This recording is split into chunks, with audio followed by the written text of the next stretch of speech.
Good afternoon. My name is Sylvie Giraud, and I'm going to present you a pilot project aiming at developing and testing a set of co-management tools with artisanal fishers in Seychelles. Let me introduce the co-authors and their role in the project. Keith André is the project lead and chairman of the Seychelles Fishermen and Boat Owners Association. Pilot fishers will be SFBOA members.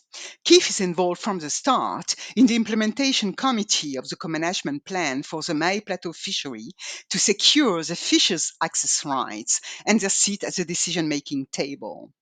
Abalobi and CLS partners are the technology suppliers, and both organizations are experienced on running digital tech uptake projects and stakeholder engagement with SSF communities. Let's move now to Seychelles and the region of interest, the Mahé Plateau.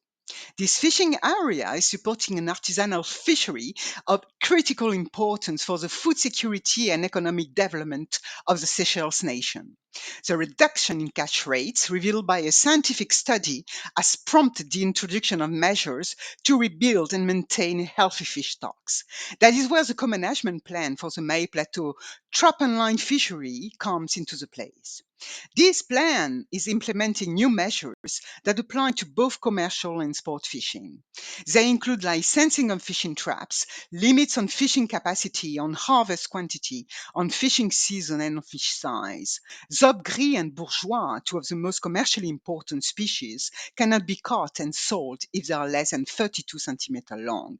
And these rules have started to be enforced by SFA officers, and non-compliance is an offense. And that is where digital tools collecting data on the vessel position and catch come into the place.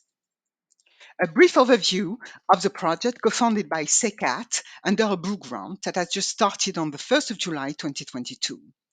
30 voluntary pilot fishers with vessels are equipped with the regulatory small vessel tracking unit supplied by CLS will be recruited. Pilot fishers will co-design the Abalobi Fisher e-logbook app, integrating CLS SVTU positional data along with fishing activity data and feeding the SFA Fisheries Monitoring Center. The trial phase will last 12 months in real life conditions with lots of field work and analysis to validate the fitness for purpose of the system. Finally, the project will evaluate how these digital tools could contribute to frame an individual and community incentive structure. But how does it work? Let's jump on a fishing vessel with a pilot fisher.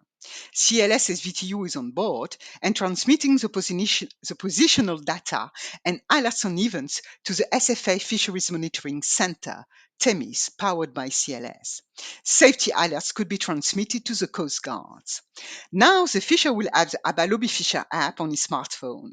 He will record fishing activity data during the fishing trips and submit them to the Abalobi platform. This platform provides analytics on fisheries and economic data that can be accessed by an individual fisher as well by a group of fishers. This fishing activity data will be integrated into the SFA FMC, enabling SFA and fisheries scientists to use this data to better estimate fishing effort and assess stock. And finally, build a database, policymaking, and regulatory decisions. CLS SVTU data will also be integrated into the Abalobi platform and displayed in the Abalobi Fisher app. The combination of positional and e-logbook data would also supply to the fisher its on-catch documentation. Finally, this data could be used to connect with buyers using the Abalobi marketplace. This slide describes the CLS tools that will be used during the project. On the left, the Nemo device, and on the right, a screenshot of TEMIS displaying tracks from two fishing trips of a sport fishing vessel operating on the Mahé Plateau in blue.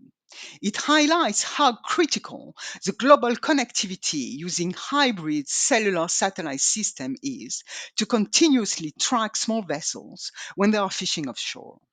This slide describes the Abalobi Fisher app. It shows screenshots of analytics on catches and economic data from the existing configuration in South Africa and shows an idea of the new display of CLS SVTU data. Let's conclude with some takeaway messages.